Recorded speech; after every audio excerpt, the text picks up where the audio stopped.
Boa tarde a quem está no Brasil, boa noite a quem está em Portugal, bom dia para quem estiver em algum outro lugar desse mundo. Bem-vindos a todos. É com imenso prazer que eu recebo esse grupo tão especial de convidados que irão se apresentar a partir de agora. Seguindo uma ordem alfabética, Ângela, querida, fale um pouquinho sobre você, sua formação, sua atividade profissional, a sua ligação com o campo das artes. Olá, Alberto. Boa noite, ou bom dia, ou boa tarde a todos. Sou Ângela Carvalho, designer, fotógrafa, mentora em inovação e uma curiosa de carteirinha, apaixonada pela vida, apaixonada pela beleza e pela arte. A minha carreira eu desenvolvi no Brasil, tive um escritório. Antes disso, viajei pelo mundo, estudei fora, na Itália, na Alemanha, e depois tive meu escritório durante 30 anos no Brasil, aqui no Rio de Janeiro, na área de design de produto, design gráfico, e depois que resolvi fechar, vim para Portugal, onde sou vizinha quase do Alberto, né? Perto ali, moro em Cascais hoje em dia, mas no momento estou no Brasil, me preparando para ser vovó dentro de alguns dias. Então, essa é um pouco a minha vida, foi muito trabalhar nesse campo do design e da inovação. Ângela tem um trabalho, pelo menos um que eu conheci um pouquinho mais de perto, fabuloso, com meninas de uma comunidade, usando a fotografia como forma de expressão, forma de sistematização do trabalho que ela fez. Queiram conhecer o trabalho de Ângela Carvalho. Vocês vão ficar muito impressionados. Obrigado, Ângela, muito bem-vinda. Armando Nascimento Rosa. Como vão as andanças pelos palcos de Lisboa, grande dramaturgo? Olá, bom dia, boa tarde, boa noite a todos. Muito obrigado, Alberto, pelo convite e prazer de estar aqui a partilhar convosco esta sessão. De facto, pronto, eu sou assim, uma criatura mais dos bastidores do ponto de vista do espetáculo teatral propriamente dito. Embora, pronto, como o Alberto referiu esta questão aqui dos palcos, porque também tenho uma persona musical, e, portanto, com a persona musical é que eu vou para o palco, não é? Do ponto de vista do teatro, sou sobretudo dramaturgo, dramaturgista, ou seja, não me considero encenador porque gosto de acompanhar os trabalhos de colocação em cena. Acho que tenho mais vocação para motivar a criatividade do que propriamente para dirigir atores. Mas é um trabalho que me fascina também, o acompanhamento digamos, da elaboração de um espetáculo. A escrita para teatro, pronto, surgiu. Eu era aluno de filosofia, eu fiz uma formação, toda a minha formação foi feita na Universidade Nova de Lisboa. Eu nasci no Alentejo, nasci em Évora e vim estudar para Lisboa, para a Universidade Nova, filosofia. E o teatro surgiu, eu sempre fui um espectador de teatro desde jovem, mas o teatro surgiu por aí, comecei a escrever para teatro no último ano da minha licenciatura, e depois isso nunca mais me deixou. Portanto, a minha formação académica posterior foi toda ela relacionada com estudos teatrais, o mestrado e o doutoramento, e isso levou que, depois de uns anos no ensino secundário, em que fui professor de Filosofia e Psicologia durante 9 anos, estou desde 1998 na Escola Superior de Teatro e Cinema, que é, no fundo, a herdeira do antigo Conservatório, a escola de artes mais antiga de Portugal, aquela que foi fundada pelo ilustre Almeida Garrett. E é uma casa onde eu sou muito, muito feliz, gosto muito de estar ali já mais de uma vintena de anos, onde sou professor de teoria do teatro, de escrita para teatro, de várias áreas relacionadas com formações específicas das artes formativas, da encenação.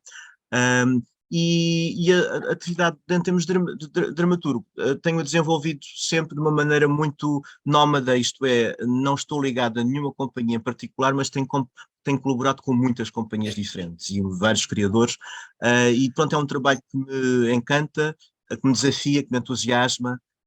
O mais recente nem diz respeito, é mais um trabalho de dramaturgista, já agora antecipo, dramaturgista do que propriamente de autor, porque foi uma adaptação que fiz a convite do Companhia de Teatro Estúdio Fonte Nova de Setúbal, para adaptar o último romance de José Saramago, Caim, para teatro, e que estreia daqui a uma semana. Daqui a uma semana. Portanto, não consigo resistir a falar disto, porque tenho estado aqui, não é? Com os atores a trabalhar. Ainda ontem estive até às tantas com eles, e olha, é isto, ou seja, perguntaste dos palcos, portanto, o mais próximo a acontecer é este no Fórum Lisa Todi, que é um espaço muito bonito de Setúbal. Para quem está em Lisboa é um saltinho, portanto, são 30 quilómetros, não custa nada, e é uma cidade muito simpática de visitar. E é isso, ou seja, gosto muito de escrever ensaio também, tem coisas, pronto, inerentes também a este trabalho de investigação.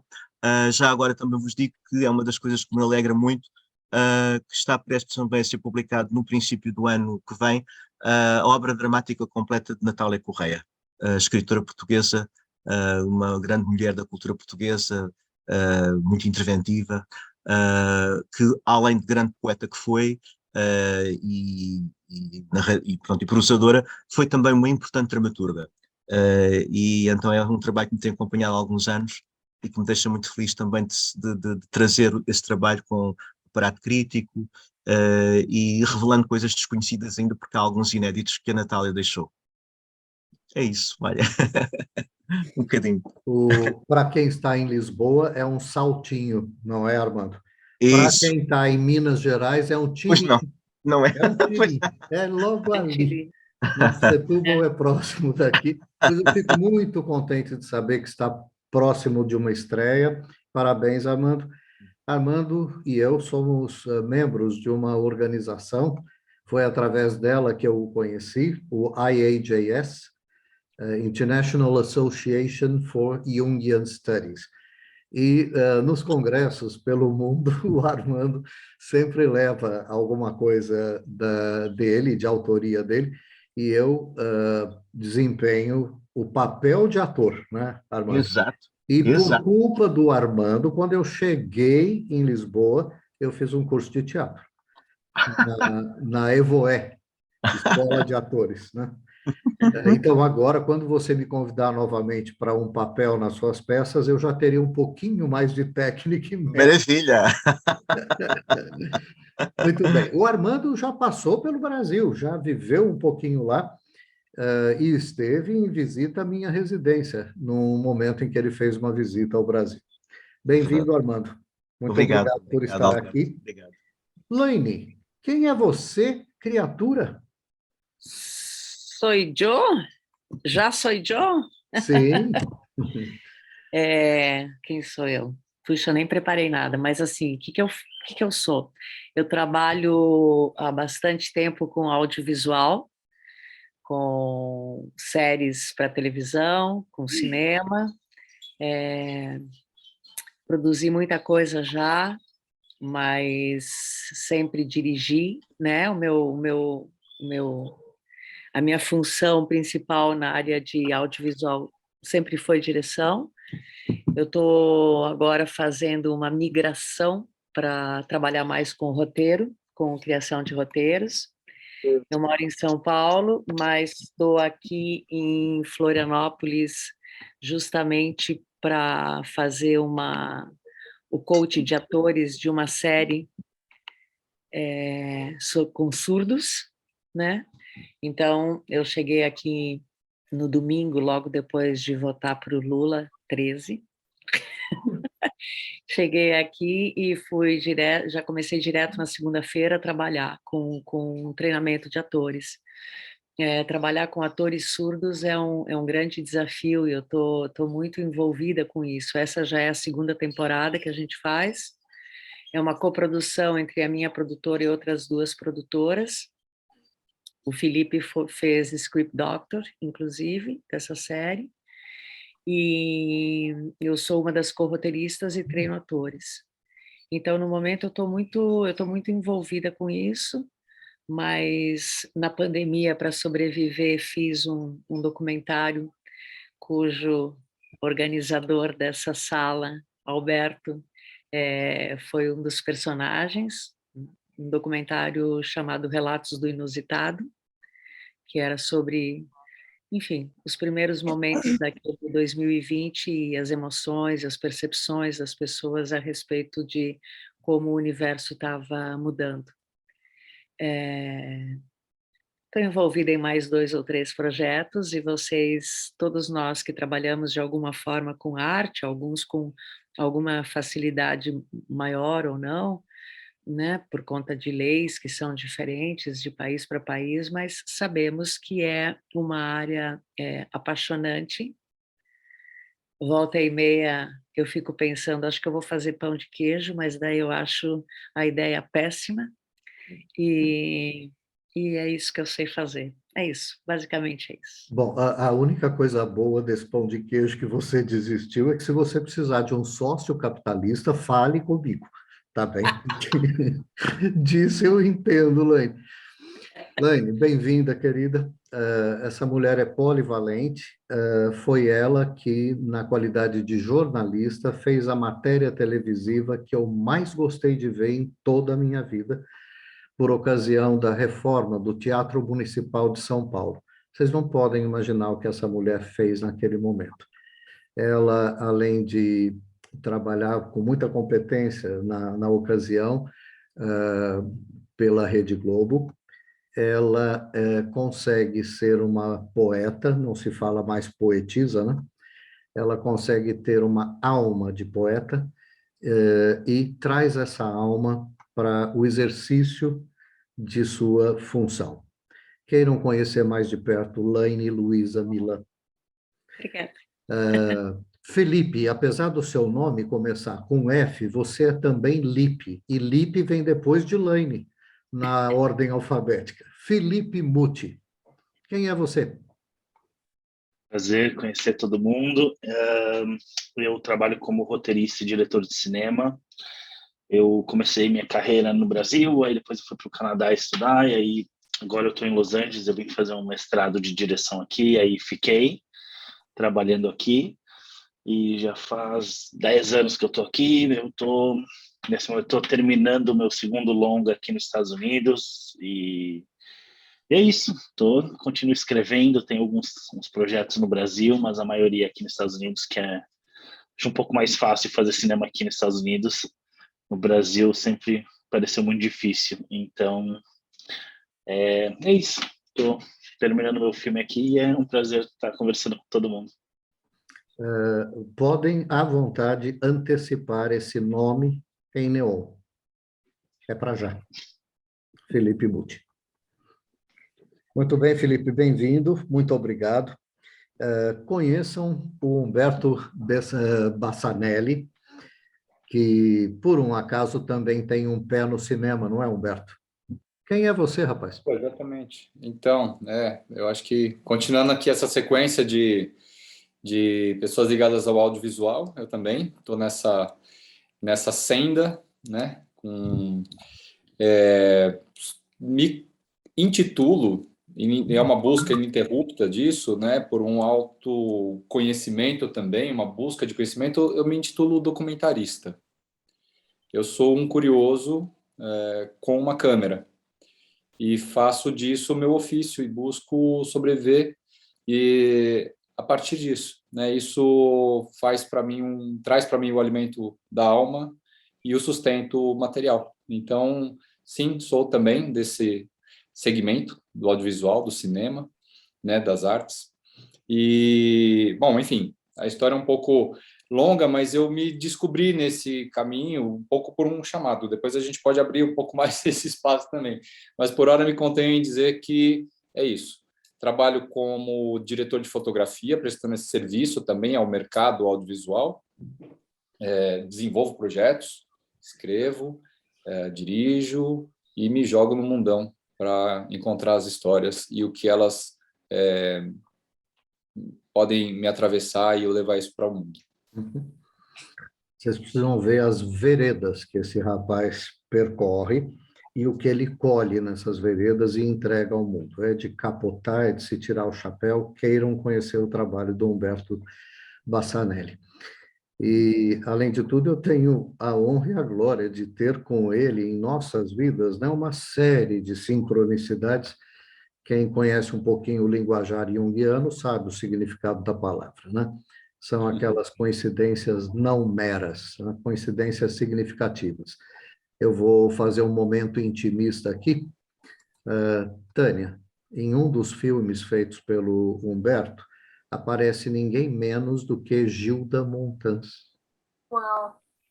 Quase capotei. Enfim, e Tânia, que já foi convocada a comparecer, muito obrigado, Humberto, bem-vindo. Tânia, o seu ramo é a moda. Isso, gente, prazer estar aqui com todos. Alberto, obrigada pelo convite. Eu quero dizer para vocês que eu tive muitas incursões em várias e diferentes áreas da arte, né? Das sub-áreas da arte.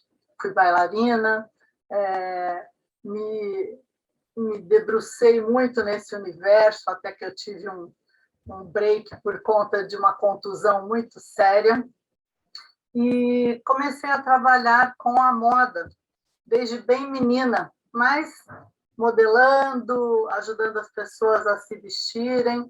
Acabei me formando como estilista, como da área de comunicação, e aí um pouquinho de tudo. Teatro, dei aula de maquiagem e figurino em cursos de audiovisual, de cinema, por muitos anos, 10 anos, e adoro essa área. E hoje a minha atuação principal é com a consultoria de imagem e moda para as marcas e para as pessoas. Então, todo esse universo da arte, eu acho que me ajudou, contribuiu para que eu desempenhasse esse papel. E acho que a gente vai poder trocar boas figurinhas aqui. É um prazer estar com você. A Tânia fez um voo panorâmico pela trajetória dela, que é muito mais rica do que essas poucas palavras dão conta de veicular. Queiram conhecer mais de perto essa mulher que se tornou uma referência em moda, não só no Brasil, né? E ela tem uma parte do currículo que ela não contou, mas eu conto. She's my sister. Ok, queridos. Obrigado, Tânia. Obrigado por ter vindo. Obrigada. Valéria Arbex. Conte-nos um pouquinho sobre você. Boa tarde a todos, a todas. Um prazer estar aqui. Bom, eu sou atriz. Eu escolhi muito cedo a minha profissão, então, a partir dos 15 anos, eu comecei a fazer teatro e não parei mais. Aí teve um momento que eu entrei numa companhia que era repertório de Nelson Rodrigues, o Círculo dos Comediantes, aqui em São Paulo, onde eu fiquei durante muitos anos. Nós fizemos alguns espetáculos e naquela época as temporadas elas eram de quarta a domingo e a gente ficava em cartaz por 2, 3 anos, né? Era um outro momento aqui da cena teatral de São Paulo. Fiz 2 escolas de teatro, a última foi o INDAC, que é uma escola profissionalizante, que infelizmente durante a pandemia, depois de 30 anos, ela fechou, porque não tinha como se manter. E durante 7 anos eu morei no Rio, onde eu mais dei aula de teatro do que atuei. Então eu dei aula lá praticamente o tempo inteiro que eu fiquei no Rio, basicamente num programa chamado ProJovem, que era dentro dos programas do Lula na época de combate à fome e à miséria. Eram programas para trazer os jovens de volta para a escola, aqueles que estavam que evadiram da escola pela impossibilidade de estudar, né? Por vários motivos, e esse programa trazia esses jovens de volta e eles terminavam o primeiro grau em menos tempo, tinha uma ajuda de custo, e eu dava aula de qualificação para o trabalho em arte. Então, ali eu vivi uns anos inesquecíveis e que eu pude, de fato, trabalhando nas comunidades do Rio, conhecer uma outra parte do Brasil que a gente acha que conhece, mas não conhece nada, né? Conhecer de fato ali, trabalhar na linha de frente e vivenciar cotidianamente uma outra realidade. Voltando para São Paulo, depois de 7 anos de Rio, eu tive que recomeçar do zero, porque aqui já era um outro momento, o momento dos editais, das leis de fomento, em que os grupos já estavam muito assim solidificados, e eu voltei. Aí fundei a minha companhia, que é a Companhia Teatral Damasco, porque o primeiro projeto que eu realizei foi a partir das cartas de amor que os meus avós trocaram na década de 30. Os dois emigraram da Síria e trocaram cartas de amor aqui no Brasil. E eu herdei essas cartas, então o projeto foi a partir das cartas, uma pesquisa sobre a cultura árabe de uma forma geral. E aí depois, em 2012, eu consegui ganhei um prêmio Mira Muniz, que foi extinto pelo Temer, aliás, em 2016, mas era um prêmio muito importante, porque ele era para o teatro e era nacional. Então, ele eram montagens de circulação de espetáculos só teatrais para o Brasil inteiro. Ele cortou em 16, mas eu ainda consegui ganhar em 2012, 2013 estreamos, e eu fiquei fazendo esse espetáculo, faço até hoje, fiz esse ano, inclusive, é um espetáculo que eu faço há quase 10 anos. E fiz alguns espetáculos com amigos também, outros projetos. Comecei a querer muito fazer cinema e série, isso desde que eu voltei do Rio em 2009, e venho nessa batalha de também entrar nesse mercado de trabalho, estudando, pesquisando, fazendo cursos com pessoas que eu sempre admirei e tenho como referência aqui, para poder também para essa área, né? Porque tem, para a gente que é ator, são áreas diferentes, na hora de realizar existe essa diferença, então eu me empenho bastante porque é uma paixão, embora não seja a minha casa, é o teatro onde eu me formei, mas eu quero muito fazer, então eu estudo muito. E é isso, eu tenho os meus projetos também pessoais, onde eu faço pela minha companhia, eu chamo as pessoas que eu admiro, que eu quero trabalhar e que eu também acho que podem se descobrirem ali as suas habilidades e seus talentos, então eu fico também pensando muito nisso, quem que poderia ter um lugar e não tem, então eu venho pensando muito nisso na hora de convidar essas pessoas. E é isso, sigo aí, como todo mundo na batalha, né? Principalmente nesses pandemia, 4 anos desse senhor que daqui a pouco vai embora, graças a Deus, graças a nós, e a gente vai para uma nova fase, eu estou muito otimista. Muito mesmo. É isso. Que coisa boa. É muito bom te ouvir. Que currículo riquíssimo que você tem. Também fiquei contente de descobrir que existem algumas intersecções entre os nossos interesses. Eu sou um estudioso de Nelson Rodrigues, né? Como aquele que ergueu a cortina, levantou o tapete e revelou dimensões importantíssimas, não apenas sombrias, né? Importantíssimas, da cultura brasileira, não é?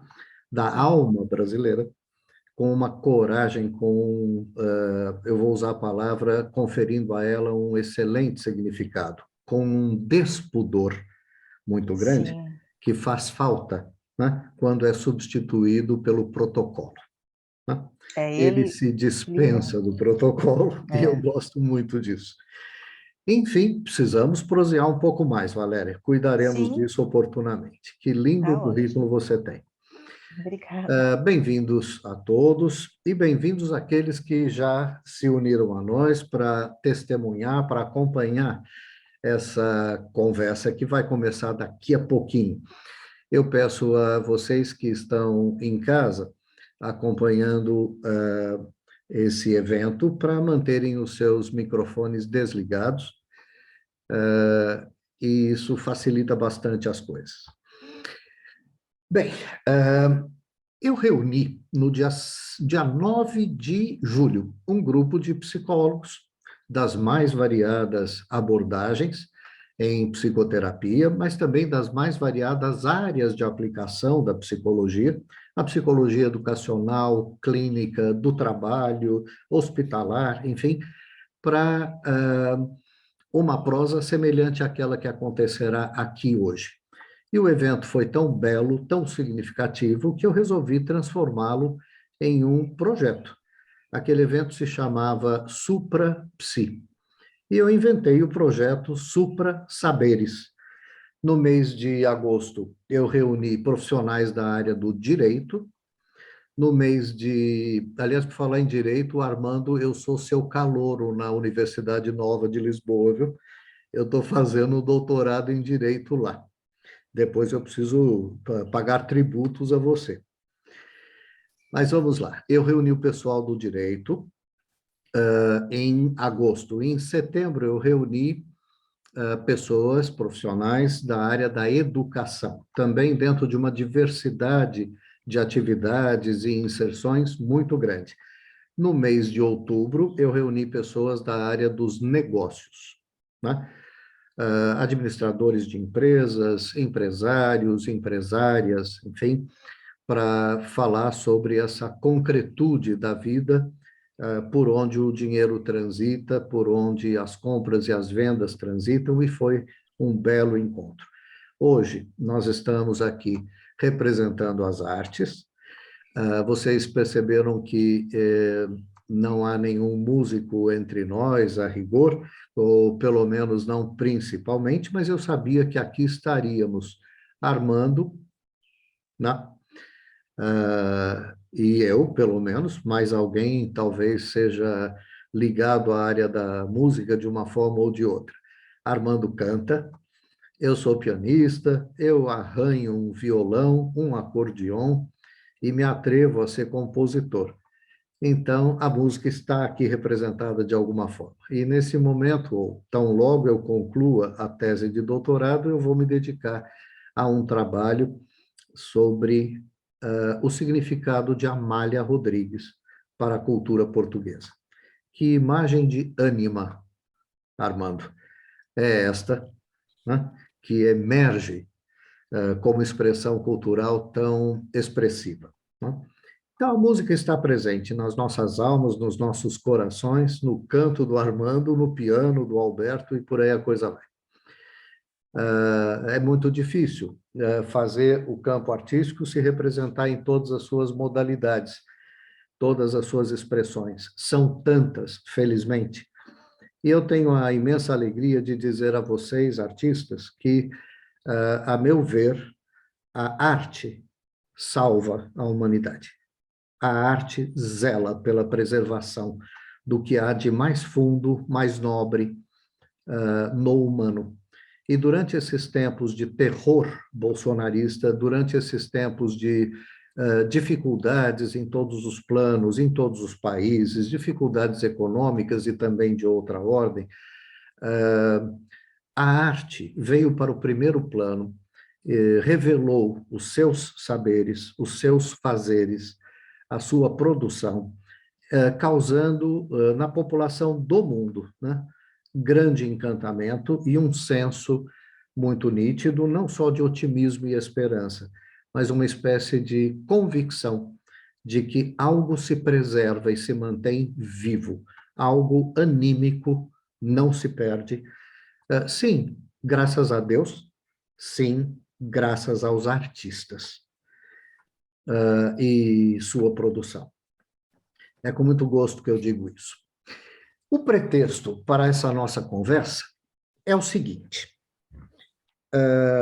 estamos testemunhando um monte de fenômenos culturais, políticos, econômicos, sociais, climáticos, em todos os planos. Eles se reuniram num momento histórico da humanidade muito significativo, causando em nossas cabeças e corações uma verdadeira revolução, uma desmontagem de padrões e hábitos que estavam prestes a se cristalizar e que se cristalizassem, né, seriam profundamente danosos para a humanidade. A pandemia talvez tenha vindo trazer um sopro, né?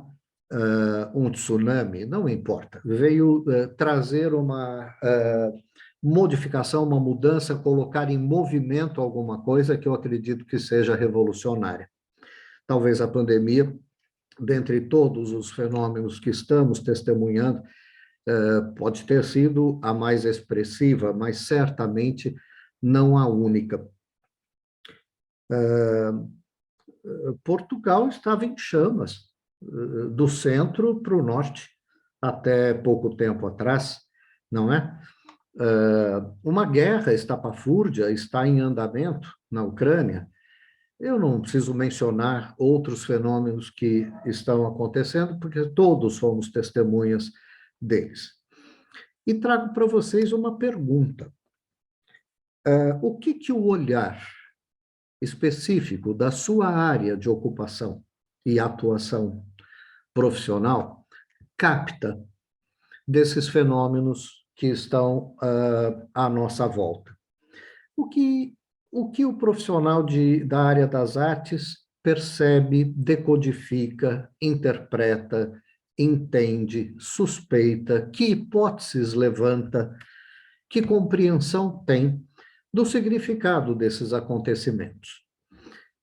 Eu acredito que esses acontecimentos, entre outras coisas, tragam desafios para todas as áreas do saber, e por isso eu estou conversando com profissionais de cada uma delas. Hoje é o Dia dos Artistas. Quais os desafios que esses acontecimentos trazem para a nossa área de atuação?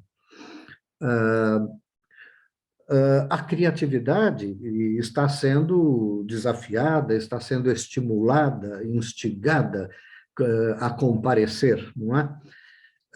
Nós sabemos da parcela de responsabilidade social que temos na preservação de valores da maior importância para a humanidade como um todo, para muito além da nacionalidade e da pertença que temos a determinadas nações e povos.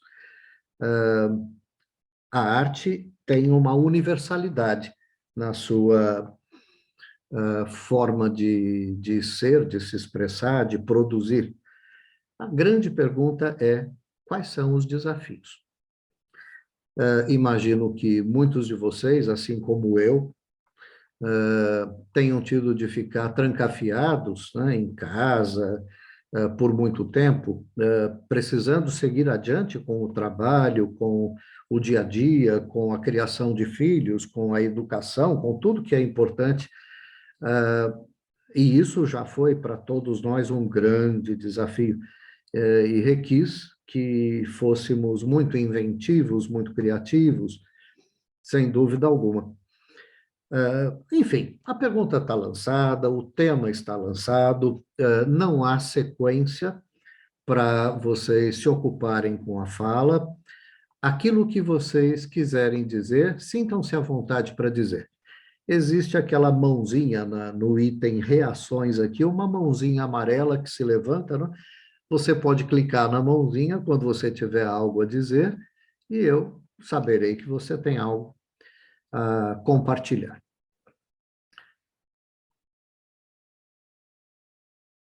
Vamos soltar a fala?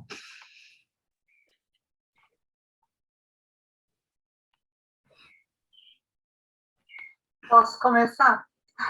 Pode. Tânia, e em seguida eu chamo a Laine. Vamos lá. Gente, eu acho que a pandemia e todos esses fenômenos, vamos chamar assim, que nos afetaram profundamente, né? Na nossa alma, nos nossos sentimentos, na nossa questão de sobrevivência, em todos os sentidos, né? Psicológico, na capacidade de consumo, na capacidade de continuar todas aquelas atividades que já temos no nosso dia a dia. A moda, com certeza, a moda e a arte como um todo, foi uma área extremamente afetada, né? Todos nós sofremos muito, tem dados aí elevados do IBGE, a quantidade de pessoas que ficou desamparada, sem trabalho e tal, né? Mas, como o Alberto colocou, isso instigou que a gente pusesse a nossa criatividade somada com a nossa expressão, porque a arte, para mim, nada mais é do que botar para fora aquilo que a gente tem aqui dentro, né?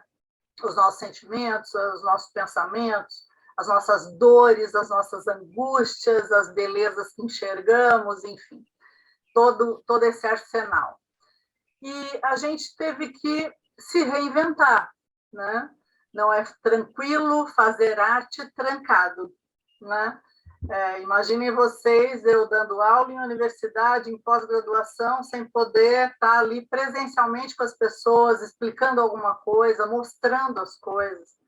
Tudo modificou muito, trouxe uma insegurança muito grande.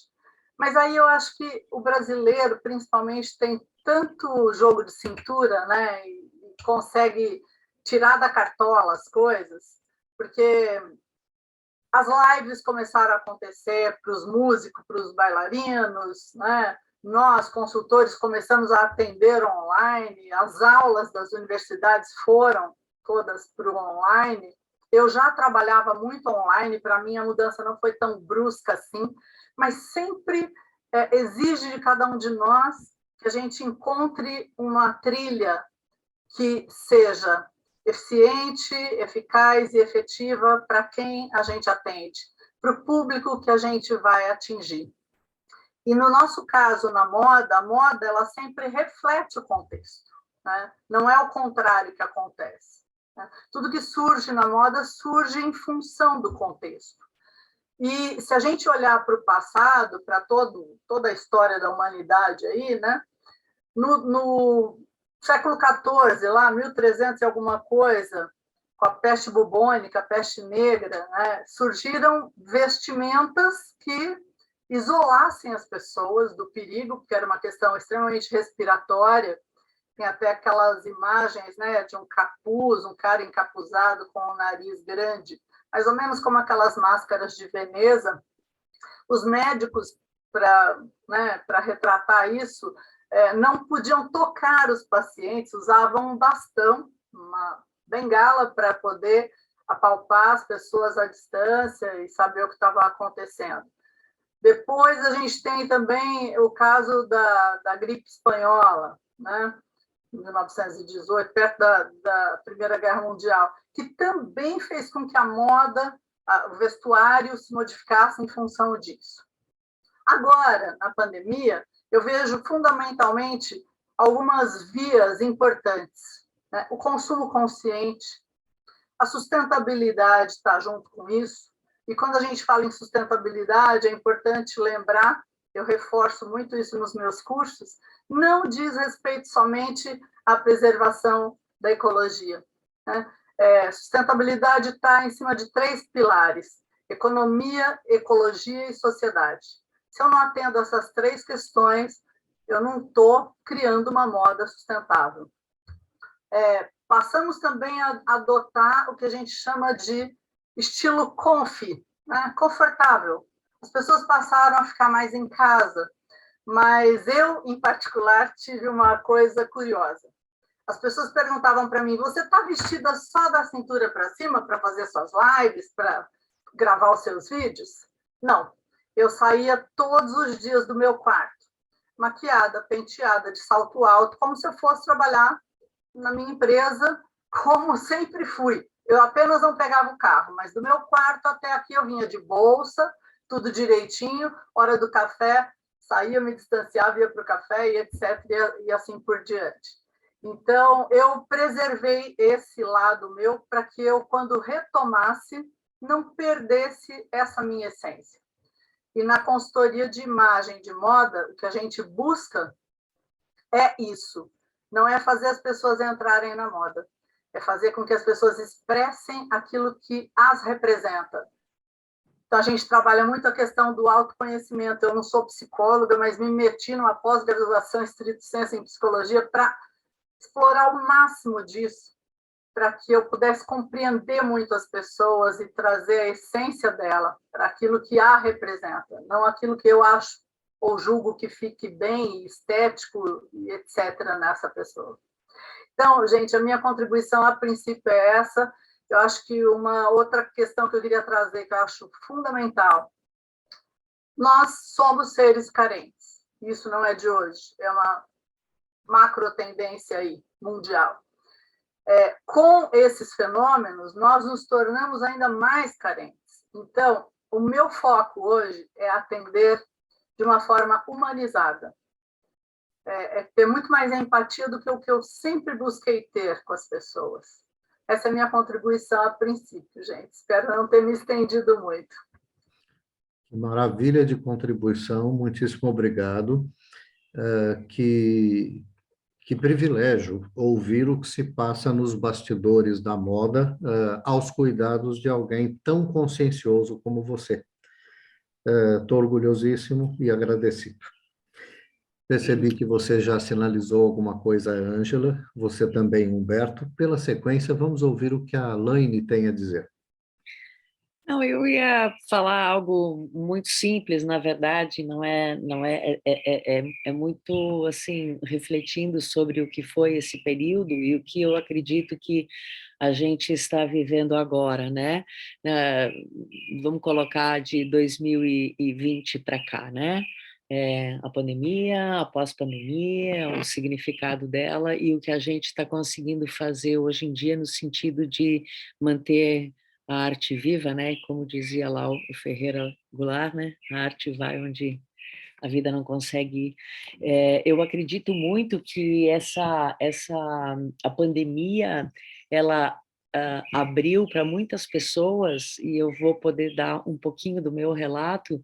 Eu, a princípio, fiquei muito assustada com o que estava acontecendo com o planeta, mas intimamente eu estava muito feliz de estar durante um tempo em confinamento. Eu não estava isolada, mas estava confinada e foi uma sensação assim. Talvez seja importante vocês saberem que o meu histórico de vida sempre foi assim, fiz faculdade, fiz pós, fiz não sei o que, fazia curso, corria, ia para todos os content, para tudo que era feira, escreve um longa, que vai para Sundance, foi aí que a Valéria me conheceu, me contatou, né, Valéria? E vai, tem placa, e faz uma série de 2.000 episódios, faz outra de 800, outras de sempre, o Alberto me conhece há muito tempo e sempre sabe disso, assim, esse momento da pandemia foi um momento de ter uma desculpa para o não fazer. Eu não queria fazer ou continuar fazendo da forma como eu vim fazendo durante os últimos, 40 anos. E foi interessante porque isso me colocou em contato com outras coisas. Eu comecei a estudar muito, enveredei para super, hiper curiosa para psicanálise, estudei, fiz ginástica, acompanhei um monte de live, de educação, de não sei, costurei máscara, minha sobrinha me trouxe uma máquina em casa, eu fiquei costurando máscara e adorando. E, de repente, me dei conta que eu queria escrever sobre um universo que hoje em dia, né, se fala, sobre o qual eu não tenho nenhum lugar de fala. Eu escrevi em 2020 ainda uma série, 6 episódios. Na época, estava começando a se falar sobre essa coisa da invisibilidade de algumas populações, e eu escrevi uma série sobre 5 mulheres invisíveis, cada uma morando numa comunidade do Rio de Janeiro, e assim, e foi o meu, não sei se o primeiro, mas acho que, como eu tinha tempo naquele momento, eu me dediquei a fazer um trabalho que tinha, assim, os detalhes da gênese de cada personagem, sabe? Fotos, né? Eu fui procurando atrizes que estavam dentro daquela coisa das mulheres negras, pardas, etc. A situação, eu vou contar só a primeira cena. É uma segunda-feira, um ônibus quebra na Marginal Tietê. Dentro do ônibus tem uma garota de 20 anos que tira um negócio de dentro da bolsa, você não sabe direito o que é. Ela vai descendo, todos vão descendo para a calçada porque vão trocar de ônibus. Ela liga e diz: Dona Otília, meu ônibus quebrou, eu só vou conseguir ir amanhã. E aí ela vai caminhando pela Marginal, aquele dia cinzento, típico de São Paulo, garoa, atrás dela vem uma mulher de 50 anos e repara que ela pega um palitinho desses de teste de gravidez. Então, assim começa uma história que, na verdade, não é uma história minha, né? Como disse uma amiga minha, você não tem lugar de fala nisso. E eu falei, não, mas se eu conseguir concretizar pelo menos as leis de incentivo, eu vou trazer uma roteirista negra para trabalhar comigo, porque, evidentemente, ela vai entender muito melhor do que é esse lugar.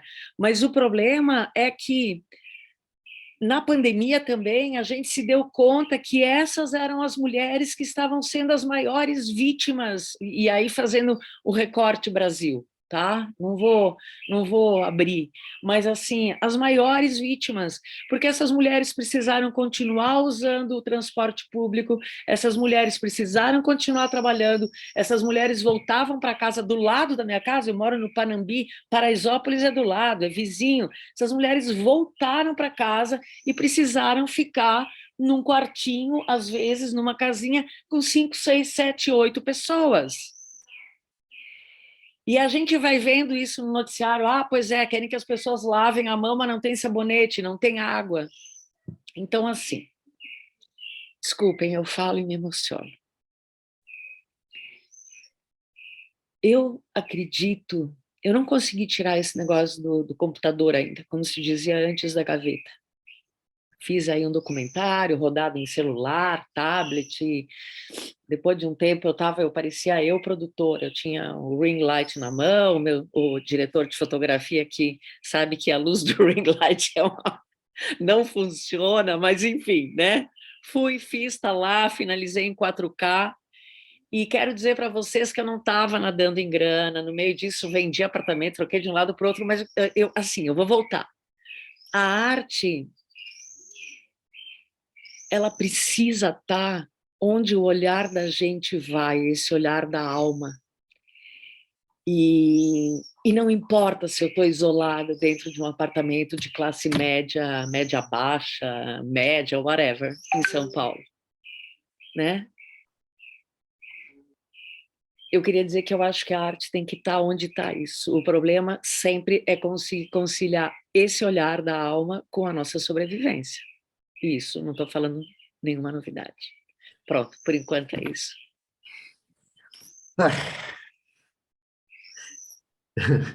Respiro e suspiro depois de te ouvir.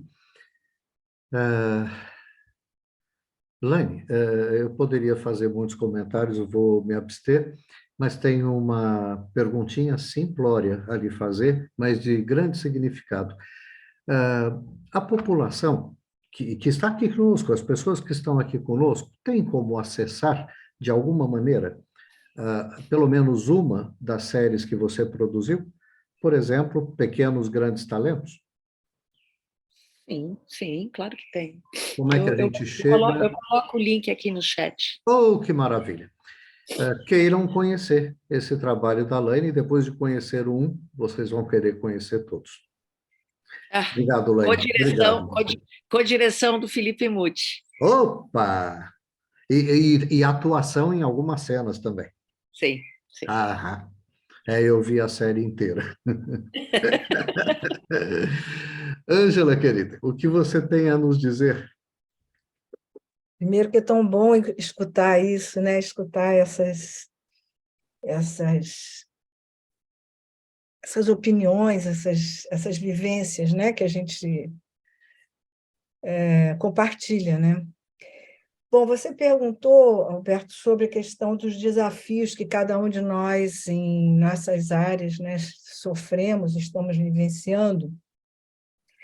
Então, eu queria trazer para aqui para o grupo essa questão mesmo da crise, né, que vai se apresentar tanto na pandemia, como na guerra, como o Alberto falou, como em outras questões, né, como o Bauman fala sobre esse mundo confuso e não mais de preto e branco, não mais de certezas, mas que, ao mesmo tempo, procura e fica tão dividido, né, como a gente tem visto, uma procura de de se localizar, né, em determinadas ideias, porque é muito difícil realmente a gente viver sem fronteiras, sem limites, né? Então, acho que essa é a grande crise que se instalou, para mim se instalou há muitos anos.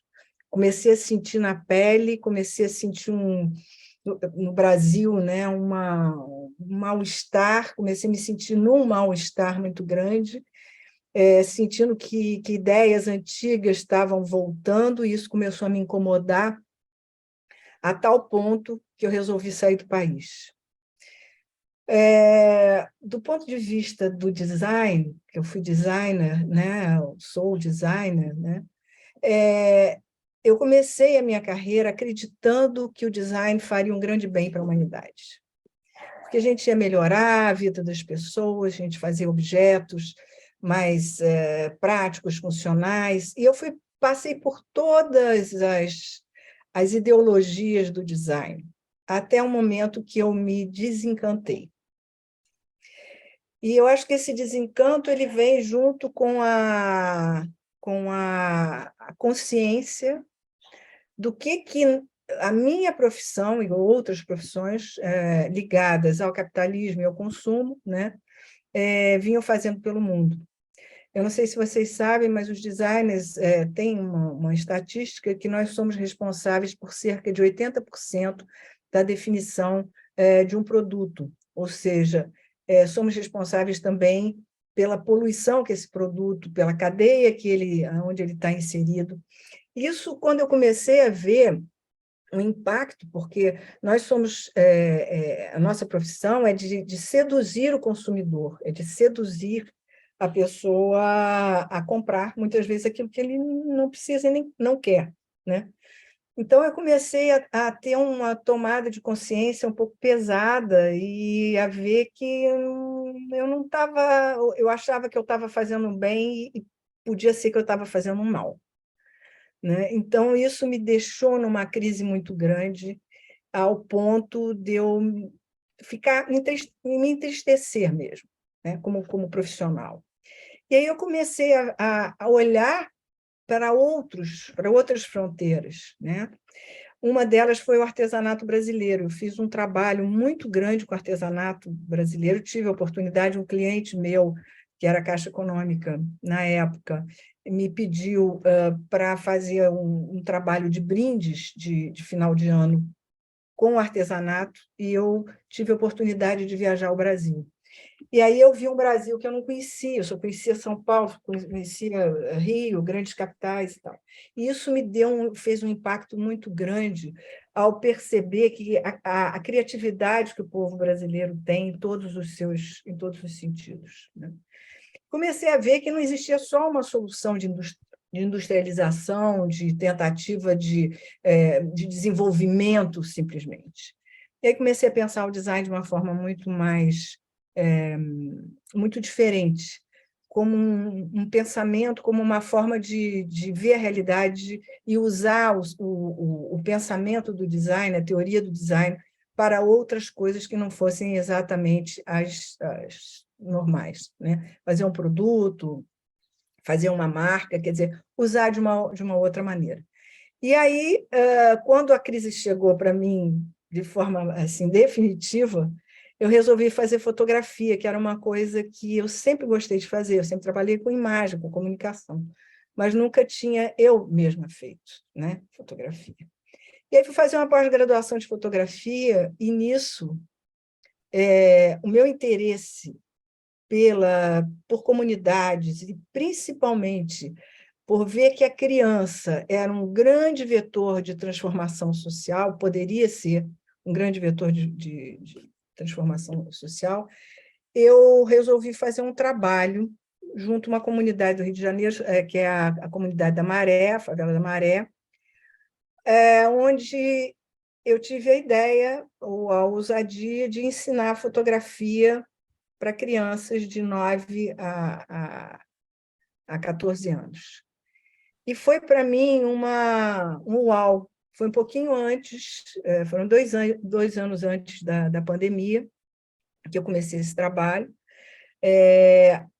e foi assim, um retorno emocional tão grande, que mudou a minha vida. Da mesma forma como eu tinha tido aquela mudança com artesanato, isso mudou ainda mais a minha vida. Eu descobri que, nesse mundo confuso, né, que a gente vive, o que a gente pode fazer, às vezes, é muito pouco. Mas mesmo fazendo esse pouco, pode fazer uma grande diferença, né? Como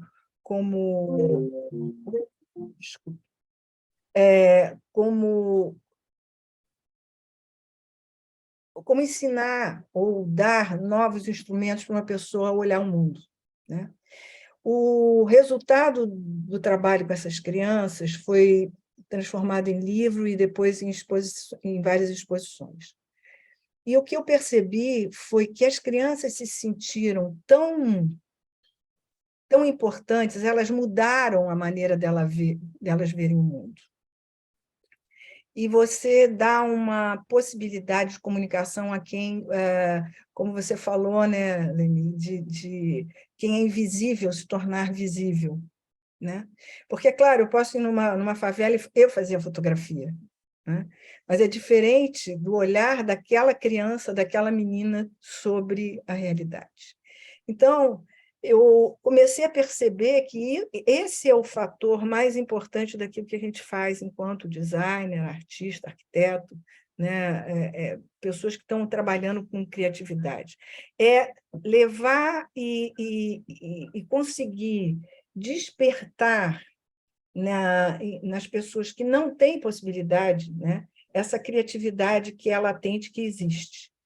Porque uma das coisas que me impressionou mais foi quando eu fui a uma comunidade e pedi, num outro trabalho que eu fiz, que foi com mosaico, eu pedi que as crianças modificassem uma rua com seus desenhos, com seus mosaicos.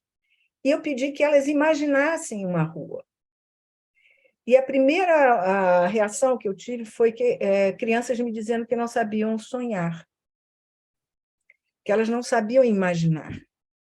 Ou seja, a realidade é tão dura, a realidade é tão restritiva, que faz com que essas crianças nunca tinham imaginado uma outra rua.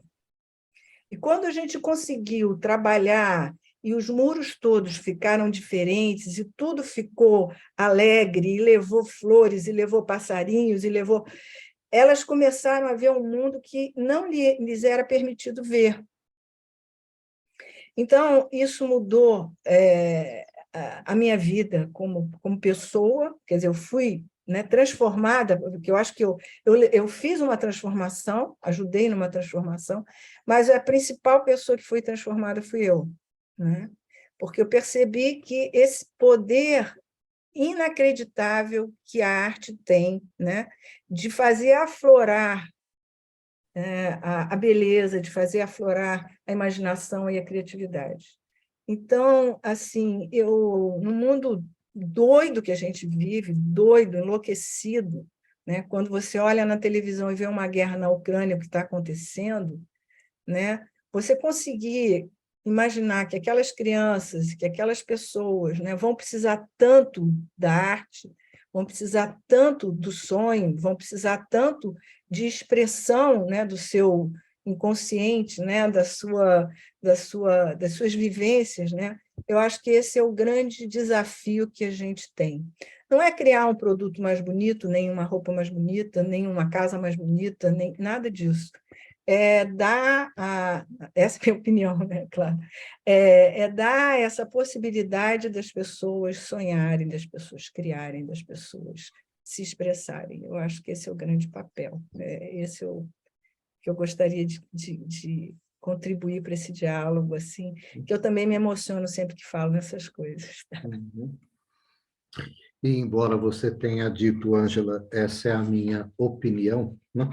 Eu acho que essa é a sua privilegiadíssima captação, né? Você, como todo artista, é um radar.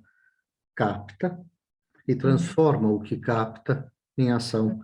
E, no seu caso, aquela ação de cunho social magistral, né? Dando voz a coisas que são elementos do humano, conteúdos do humano, em silêncio, porque não foram convidados a comparecer. Que lindo ver você convidar a comparecer e propiciar condições para esse aparecimento, surgimento, para essa coagulácio, né, Ângela? Maravilhosa, maravilhosa. Obrigado, querida. Muitíssimo obrigado. Estou tocadíssimo com as coisas que eu estou ouvindo de cada um de vocês. Humberto, vamos te ouvir agora. Eu percebi, Felipe, que você já fez um sinalzinho aí, mas chego a você já já. Diga lá, Humberto. Pois é, que riqueza essa conversa, esse diálogo, essa troca, e essas camadas que vão se sobrepondo, né, nessa reflexão. Eu me sinto muito provocado e privilegiado de estar aqui entre vocês, e é uma gratidão.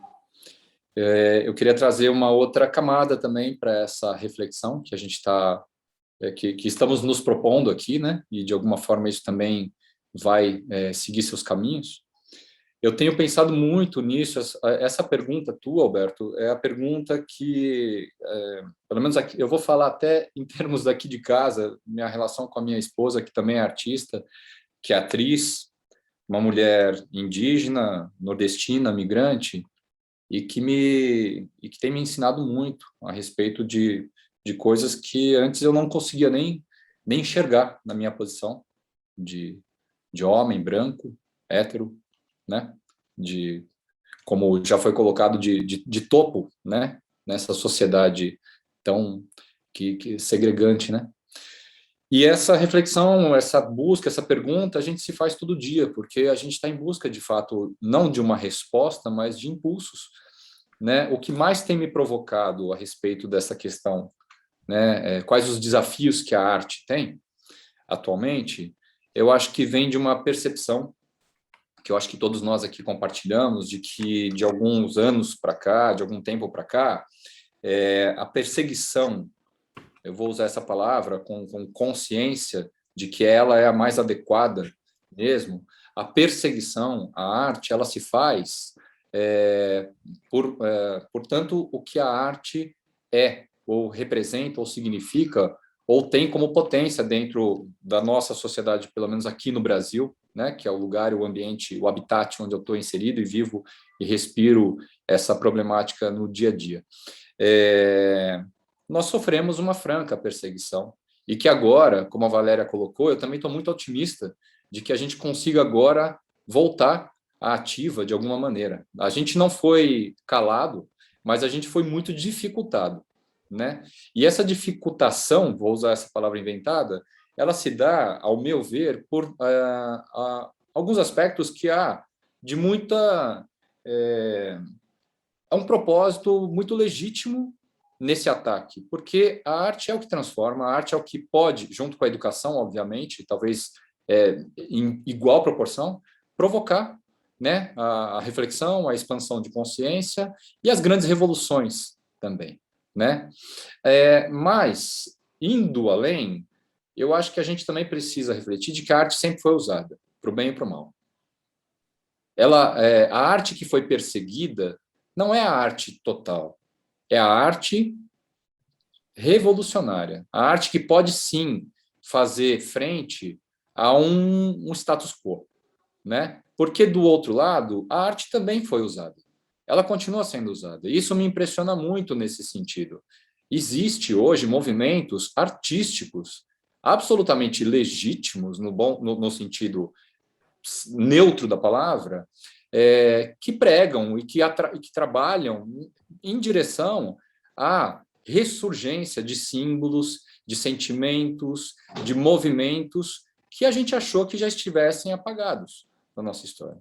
E que fazem a gente ver, e esse é um dos desafios que eu me coloco, né, o quanto nessa guerra artística e simbólica, né, dos movimentos que movem literalmente as massas, que vão para além de expressões artísticas e vão para expressões religiosas que também fazem uso da arte, né? Esse movimento que a gente vê crescer no Brasil, muito ligado às igrejas evangélicas, né? Poderia ser até outros movimentos, mas por alguma afinidade isso se conectou de tal maneira, é ali feito um uso de um tipo, de um modelo artístico também, né? Sejam os cantos, sejam os símbolos. E isso me fez buscar também, assim como a Ângela falou, né? Voltar um pouquinho umas casinhas para trás, me colocar, estudar, fazer uma reflexão, uma autoanálise da trajetória e ver que nessa situação onde tudo isso foi tendo condições para se manifestar, né? Talvez tenha revelado algo que sempre esteve presente, mas que agora emergiu ou ressurgiu, essa condição de uma nação colônia que nós somos.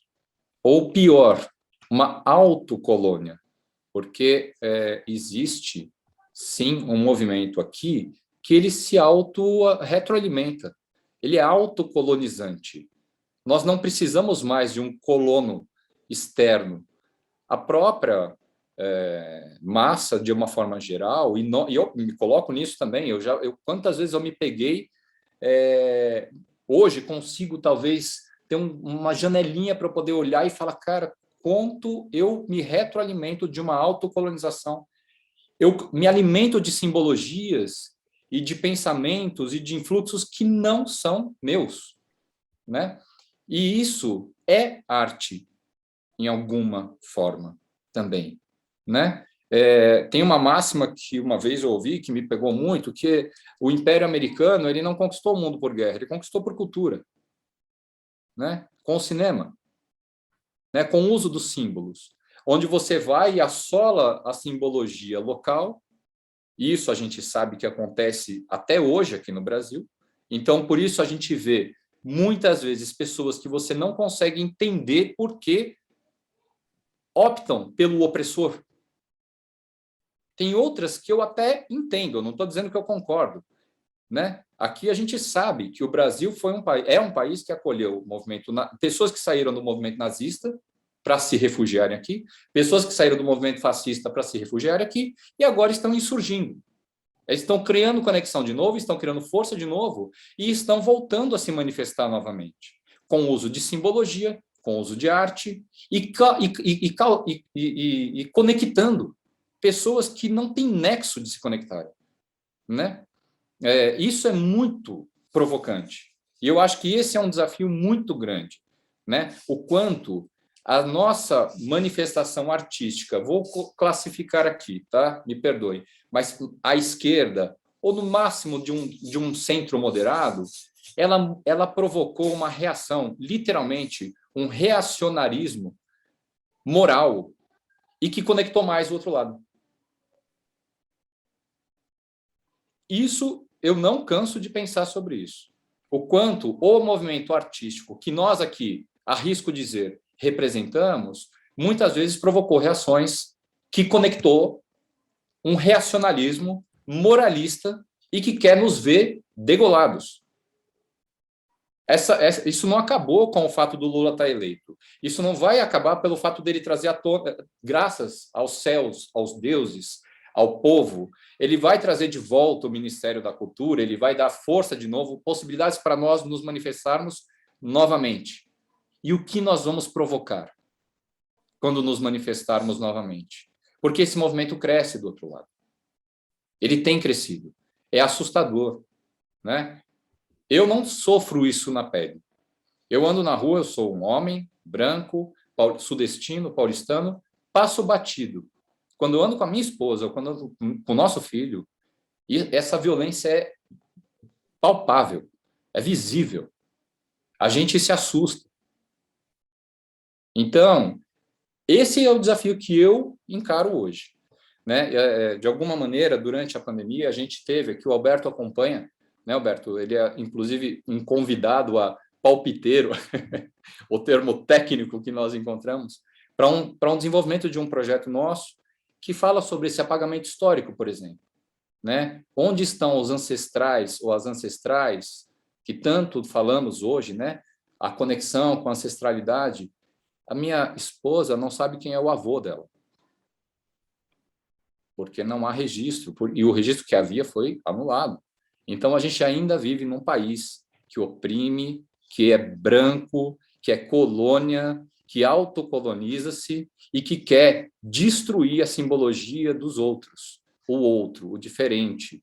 Então é isso, eu acho que a gente tem um desafio muito, muito, muito grande, né, fazendo um pouco a conexão com tudo que a gente ouviu da própria Ângela, né, Ângela, a gente que tem privilégios, sim, como a gente usa esses privilégios e também aonde está a nossa responsabilidade de não abdicar também da nossa responsabilidade de pegar e pôr a mão na massa, sim, né? Não temos resposta, não temos.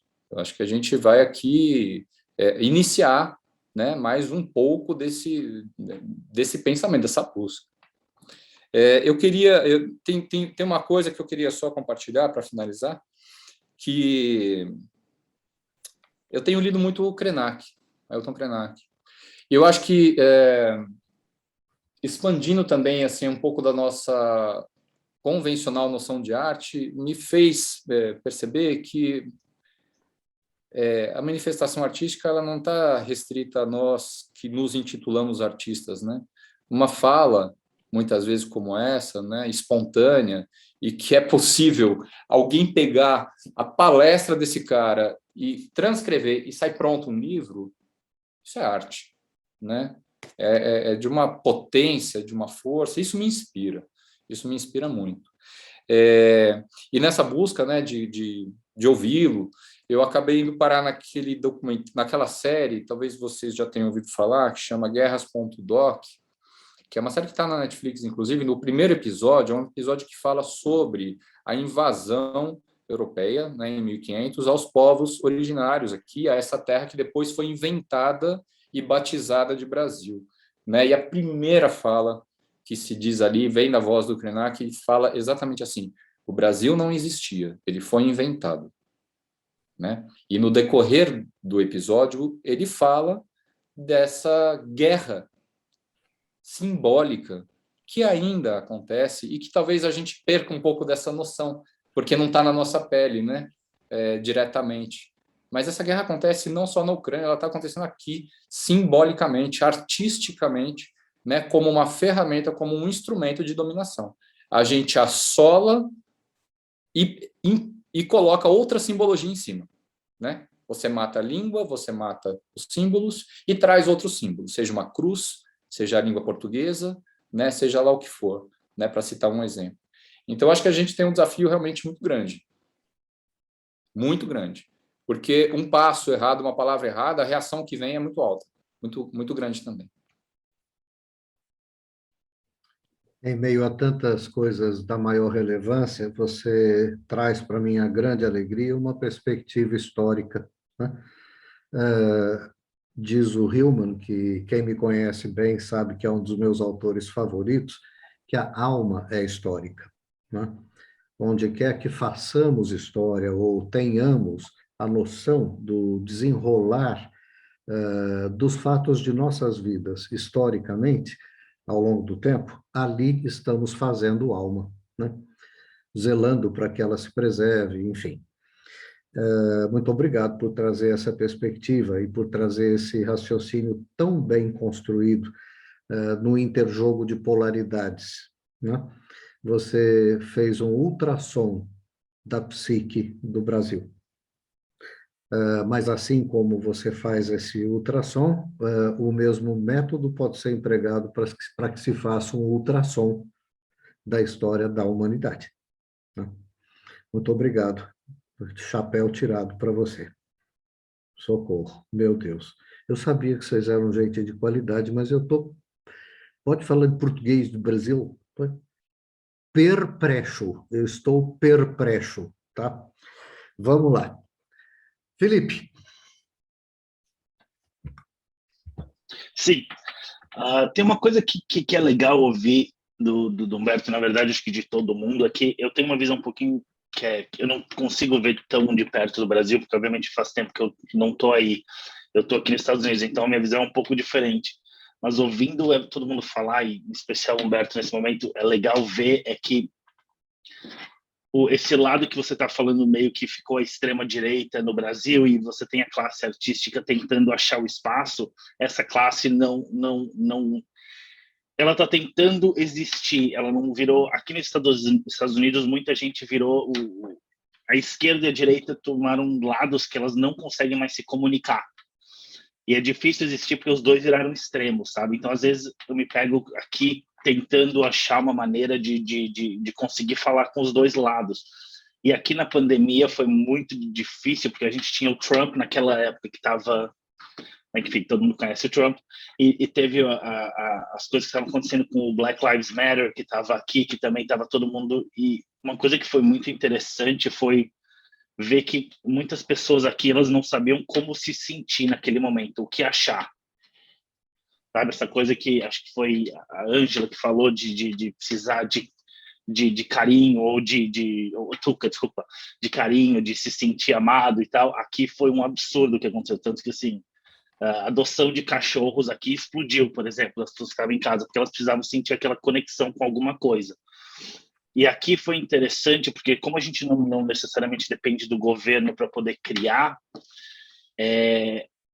foi muito interessante porque o dinheiro aqui vem de empresas, o dinheiro vem dos estúdios, vem de, né? Então você tem aquela coisa do entretenimento, né? Que é o que o Humberto falou um pouco da colonização do que os Estados Unidos fez no Brasil. Eu lembro eu com 12 anos vendo Friends, por exemplo, e achando o máximo, que acaba sendo essa colonização, né? O Friends era legal, Malhação já não era, sabe? E aí você acaba, né, vendendo esse universo do cool, do que é divertido. Mas o que é legal aqui é que a gente acaba conseguindo passar as nossas ideias como artistas e a nossa visão de mundo de uma maneira muito mais fácil, e porque tem muito mais acesso. E na pandemia acabou sendo um momento muito legal nesse sentido de poder criar, porque as pessoas estavam querendo saber como se sentir. Então, eu não vejo aqui que teve uma explosão muito grande de séries e de filmes de coisas muito distintas, que dialogavam com todos os lados, com todas as ideologias, mas essa parte acabou sendo legal. E os artistas aqui acabaram tendo uma função muito importante de poder mostrar para as pessoas isso. E agora que as coisas estão voltando ao normal um pouco, isso não tá que nem era antes. Ela acabou tendo uma evolução que acabou sendo bem legal. E, obviamente, a pandemia aqui foi muito mais fácil do que eu vi que aconteceu no Brasil, né? Obviamente, com o Bolsonaro. Por tudo que a gente possa não gostar do Trump, acho que não dá para comparar os dois, né? Enfim. Então, aqui acabou não sendo tão ruim assim, sabe? E as pessoas acabaram... O que aconteceu, que talvez eu ainda não sei se é uma coisa benéfica ou não, as pessoas se dividiram muito em grupos. Todo mundo foi tentando achar o seu pequeno grupo e onde existir, como viver dentro desse grupo. E isso acaba sendo de uma maneira legal, porque esses grupos têm a possibilidade de mostrar para os outros e para o mundo, através de sua arte, quem eles são e o que eles querem. Mas, ao mesmo tempo, é difícil porque eles acabam ficando muito fechados, então é muito difícil de você conseguir dialogar de certa maneira. Mas, enfim, é interessante ouvir o depoimento do Humberto, porque a minha experiência acaba sendo bem diferente do que ele estava falando, mas é muito legal ver que a classe artística do Brasil não é necessariamente de extrema nada, ela está tentando existir, sabe? Aqui eu vi muito da classe artística virar extrema, e aí fica dois lados, tipo, é time de futebol, sabe? Ninguém consegue conversar, aí é complicado. Uhum. Porque aí não é... Todo mundo quer estar certo e não necessariamente criar nada que possa, né, dialogar, e que as pessoas possam ter enfim, se entender melhor e ver o mundo de uma maneira mais unida. É isso. Uhum. É complicado quando se esbarram em padrões de dissociação, né? De antagonismo, dissociação e absolutamente nenhuma perspectiva dialógica, né? A perspectiva é dilógica, né? Tem a ver com rachadura, divisão, cisão. E isso torna tudo absolutamente difícil. Muito interessante, Felipe, escutar esse contraste, né? Que você evidenciou aos nossos olhos. O que é estar num outro país, no caso os Estados Unidos, e o que é estar num país como o Brasil, vivenciando as coisas na pele. De fato, eu acho que essa conversa precisa ser levada para o mundo, não? Essa conversa precisa ser levada para o mundo. Eu acho que as reflexões que apareceram aqui seriam capazes de suscitar coisas muito expressivas em outras culturas, sem dúvida alguma. Vamos ver vamos ouvir o que a Valéria tem a dizer? Bom, quando fala, eu escuto assim que o artista ele está vivendo um momento de desafio, de sobrevivência. Eu fico, é que como eu trabalhei muito mais no teatro, minha formação no teatro, a gente sempre viveu isso. A gente teve um pequeno período áureo aqui, que foi de 2002 a 2008, quando a gente teve as enxurradas de editais e de leis de fomento. E que a gente tinha Marta Suplicy, os Céus, pelo menos aqui, falando especificamente de São Paulo, né? Teve esse momento realmente.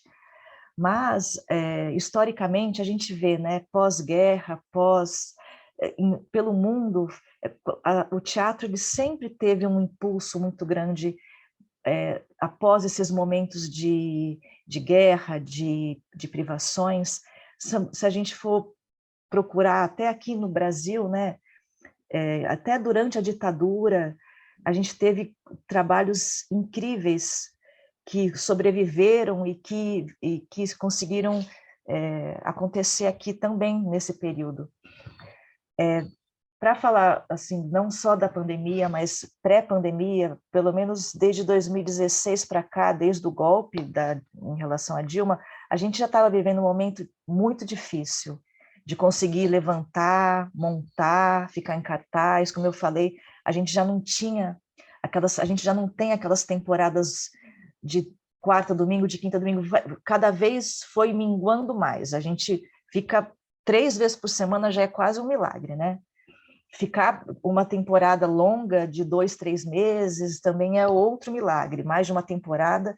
Então, eu acho que a gente vai agora conseguir resgatar, eu acredito. Mas, falando especificamente da pandemia, tem 2 questões básicas que aconteceram aqui em relação a mim e aos meus. Primeiro foi a sobrevivência. Como sobreviver sendo atriz, né? Eu fui fazer esfirra e quibe e babaganuche coalhada para vender com a minha mãe. Então, a gente passou 2020 praticamente fazendo esfirra. Como muitos colegas entregaram os apartamentos e voltaram para as casas dos pais, de quem foi possível. A gente teve algumas possibilidades online, no teatro já é mais difícil, porque a gente teve que descobrir qual era a linguagem do teatro online, o que foi muito frustrante, assim, falando por mim. Ao contrário de outros colegas que conseguiram descobrir essas possibilidades de forma prazerosa e ficaram, assim, a pandemia inteira fazendo isso, né? O que eu fiz para não enlouquecer e para sobreviver e para, de alguma maneira, me expressar pelas redes sociais? Eu criei personagens com figurinos que eu tinha em casa, com objetos que eu tinha em casa, com coisas que eu pegava na rua, e criei 50 personagens que eu me autofotografei pelo celular durante a pandemia. Então, eu postava uma personagem por dia, dava um nome para ela e uma legenda. Eu vi alguns. Vários. Várias. E aquilo foi me salvando de uma maneira, porque a minha cabeça começou a ferver, e eu sempre ficava pensando na próxima, e aquelas mulheres, elas foram tomando espaço na minha vida, e eu fui conseguindo me expressar de alguma maneira. Um trabalhinho ou outro aqui, audiovisual parou tudo, todas as séries que iam rolar, tudo parou, a gente ficou, né, até voltar com os protocolos demorou, mas foi, assim, falando como que eu me salvei, foi me expressando por essas mulheres. Então, esse projeto eu batizei na época de Pequenas Histórias, minhas adoradas personagens, e depois eu queria evoluir. Como é que eu poderia evoluir a partir do retrato, né, do autorretrato? Aí, graças a um edital, que foi o do Aldir Blanc, eu consegui ganhar que eu consegui juntar algumas pessoas que estavam desgarradas. Aí entra uma outra questão, que é a questão de dar voz para algumas pessoas que sempre ocuparam uma posição, sempre, por exemplo, vou dar um exemplo, sempre meu operador de luz era operador de luz, e nesse projeto eu pude chamar ele para desenhar a luz. Sempre o meu contra a regra, ele cuidava do cenário do figurino. Agora ele vai pensar no figurino e criar o figurino. Aquela minha amiga que nunca conseguiu fazer um pequeno roteiro no audiovisual, que está na batalha há 5 anos, 10 anos, ela agora vai escrever o meu projeto, ela vai ser a dramaturga. Então, eu consegui dar voz a pessoa, não ser só uma pessoa que fica postando coisas porque a gente tem que ser antirracista, a gente tem que ajudar o movimento indígena. Agora eu vou começar a pensar realmente quem que eu posso trazer para minha equipe que é preta, que está sem trabalhar, e aquela pessoa que é indígena e que tem pouco lugar nos projetos, e eu vou querer que tenha legenda, eu vou separar uma verba para audiodescrição, para quem é cego poder também acompanhar, e tentar colocar em prática tudo que eu vejo que está acontecendo, e eu não quero ser uma pessoa, acho que eu me tornei uma pessoa que fala menos e talvez consiga fazer um pouquinho mais, só um pouquinho ainda. Então, esse projeto, eu fiz uma pré-seleção dessas 50 mulheres, elas para 15, nós 6 nos encontramos virtualmente e começamos uma pesquisa acerca dessas mulheres, o que o retrato trazia, quais os símbolos que ele carregava, e a gente começou a esmiuçar essas narrativas. Quem são essas? Daí teve uma votação que a gente escolhemos 3. Aí a gente descobriu depois que essas 3, elas estavam ligadas por rituais de passagem. Uma era a menopausa, a outra era o casamento e a outra era a maternidade. Então, a gente conseguiu depois abrir esse processo de pesquisa para o público em 6 dias de primeira fase da criação, e conseguimos trazer as pessoas de volta do presencial e ouvir e trocar com o público sobre esse primeiro momento da pesquisa. A gente não estreou ainda. Então, foi a forma que eu achei, fazendo esfirra, fazendo quibe para sobreviver, e depois trabalhando com o que eu tinha em casa e criando essas mulheres, e pensando nas coisas, assistindo tudo e sempre tentando, porque quando eu penso nos meus projetos autorais, até quando quando é uma personagem que chega, é como que eu posso fazer daquele trabalho o meu estudo de personagem, criação, a comunhão com o que me foi dado, né, com o texto, com o diretor, com a diretora, mas, sobretudo, quando o projeto ele é autoral, como que eu posso fazer algo que eu quero muito e que também tenha também tenha uma narrativa que fale com o coletivo, com o que está acontecendo no mundo, que eu possa, não de forma panfletária, mas que eu possa esbarrar em coisas que estão aqui acontecendo e que me causam raiva, sentimento de impotência, ou me emocionam, ou que eu possa, de alguma maneira, contribuir para que quem assista possa refletir ou possa se sentir de mão dada com o que eu estou falando. É mais ou menos isso que eu tenho para dizer. Que coisa interessante, que coisa entusiasmante, que é a experiência de ouvir você. Interessante também que, enquanto eu te ouvi, eu pensava aqui com os meus botões, como é sofrida e perversa essa síndrome predominante na cultura, né? A síndrome de Gabriela. Eu nasci assim, eu vou ser sempre assim, eu fiquei assim, você só assim. Não. Depois de ouvir a Valéria, fica ainda mais claro, né, o quanto nós somos habitados por muitos eus. Quantos eus, né, silenciosos estão em mim, que se alinhavam, sim, num único eu, mas são várias possibilidades, várias facetas, várias dinâmicas, né? Vários porvires.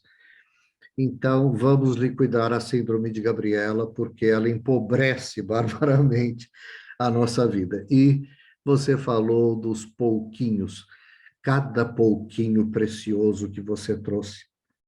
As suas construções não são feitas de tijolos, porque eles já são grandinhos, né? São pecinhas de um mosaico. Ó, beijo para você. Obrigada. Armando, como é a experiência de ouvir esse povo falar? Olha, é uma experiência prazerosa, é um júbilo estar aqui a ouvir-vos, e de facto estava a pensar, olha, se calhar até é particularmente oportuno falar um pouco a seguir ao depoimento da Valéria, em virtude desta situação, não é, do teatro que nos aproxima, ainda que eu deva confessar, é evidente, e lembro-me aqui do que o Humberto falou, desta situação do lugar de privilégio, e eu tenho de confessar que do ponto de vista da travessia da pandemia, o foi, ou seja, porque sou professor do ensino superior, e nesse sentido, ou seja, não tinha problema algum do ponto de vista da minha atividade profissional, tinha sim de tentar resolver uma situação que era esta, e que a Valéria também aqui abordou, que é um problema de como mobilizar, e ainda que as minhas áreas sejam prioritariamente teóricas, mas como, de certa maneira, convencer uma comunidade estudantil que fez os seus esforços para entrar numa escola onde é difícil de entrar, no sentido em que o curso de teatro, formação de atores, é muito requisitado e, portanto, ou seja, as pessoas que entram é sempre uma pequena fração, não é? Das mais de 2 centenas de candidatos que nós temos todos os anos, e de repente estão a fazer um curso de uma arte que é contrariada pelas condições sanitárias, não é, da pandemia, não é? Portanto, ou seja, porque o vírus, como eu costumava dizer sempre, é absolutamente inimigo das artes da presença física, não é? Pode ser inimigo de muita coisa, mas é sobretudo das artes da presença física, e o teatro incluído. E foi um desafio muito grande também. É evidente que houve pessoas que desistiram pelo caminho, ou que cancelaram matrículas, que esperaram por tempos mais propícios, porque foi muito complicado, não é? Ou seja, nós conseguirmos motivar a continuidade de estudos através de meios que, em muitos aspectos, como a Valéria aqui sublinhou, contrariam a própria natureza, não é, das artes da cena, não é? Aliás, nós brincávamos até, por exemplo, mais especificamente em relação aos mestrados, nomeadamente o mestrado de artes formativas, brincávamos quando o final do primeiro ano de formação, dizer, olha, como a escola também tem um departamento de cinema, que agora os alunos tinham, digamos assim, homogeneizado, porque todos faziam filmes, não é? Portanto, acabaram o ano de artes formativas, faziam todos filmes, que era a única maneira de se fixarem, não é? De registarem aquilo que eram as suas criações, não é? E, portanto, claro que é evidente que a necessidade de aguçar o engenho, e agora, pegando também nessa situação que o Alberto dizia, o que é que, ou seja, qual é o positivo do trágico, não é? O que é que a positividade do trágico trouxe, por exemplo, certamente houve pessoas que confessaram, olha, há competências que eu desenvolvi que não esperava desenvolver, não é? Nomeadamente porque me tive de desembaraçar, no sentido de, por exemplo, criar um objeto de avaliação das minhas competências do ponto de vista performativo. Penso que, de qualquer forma, esta situação foi bem mais saliente a nível dos nossos mestrados. Também porque é o segundo ciclo de estudos, os alunos estão, digamos, também no outro patamar da sua formação. A nível da licenciatura é sempre mais difícil, porque as licenciaturas, nomeadamente a licenciatura em atores, está muito vocacionada, como é evidente, para o teatro, para o trabalho em equipa, não é? Para a aprendizagem de um trabalho em equipa, não é? E isso foi, digamos, ou seja, a geração que viveu os 3 anos de formação e que apanhou, digamos, de uma maneira mais fulcral o período pandémico, é evidente que fica sempre ferida. Pronto, há sempre uma situação de ferida que fica do que não pôde ser realizado, não é? Nós, aliás, até tentámos, como um paliativo, a possibilidade de algumas oficinas serem frequentadas por esses alunos que já terminaram a formação para poderem regressar à escola e terem algumas experiências presenciais que cresceram, não é? E por isso a minha experiência também foi muito nesse sentido de tentar, digamos, amparar uma comunidade que era esta comunidade escolar, académica, ligada a esta formação, porque nós temos outras áreas como design de cena e produção a nível da licenciatura. Mas a formação de atores é aquela que congrega mais alunos. Já agora também, se me permitem, uma nota que digamos, há uma área de mestrado que nós temos de especialização em teatro e comunidade, pela qual nós temos um canal muito forte de ligação luso-brasileiro, por vários alunos que temos tido nesta área de teatro e comunidade, inclusive também até colegas, professores que já têm vindo acompanhar. Estou a lembrar-me do professor do Ramon Aguiar, que veio fazer até um pós-doutorado acompanhando a nossa experiência de teatro e comunidade, porque, como o próprio nome indica, digamos, há uma presença imensa, não é? Aliás, os testemunhos de alguns de vocês, e eu devo dizer que, por exemplo, tenho estado aqui a dar voltas à cabeça, mas é que eu já tinha ouvido falar no projeto da Ângela com a comunidade Maré, a uma aluna brasileira de teatro e comunidade. Eu acho que foi a Marina Campanati, mas não posso assegurar, mas acho que foi a Marina Campanati. Tenho estado aqui a dar voltas porque quando a Ângela começou a falar da fotografia, Marega, isto não me é estranho, isto não me é estranho. Ou seja, para vos dar também a saber que isto tem sido uma conexão muito forte, porque temos tido alunos que vêm do Brasil, ou alunos nossos que também têm feito, entretanto, as suas aventuras. Às vezes é sempre mais difícil porque não há apoios, não é, institucionais para isto, não é? Mas já tivemos aliás uma aluna que fez um estágio no Rio, portanto, trabalhando com comunidades do Morro, portanto,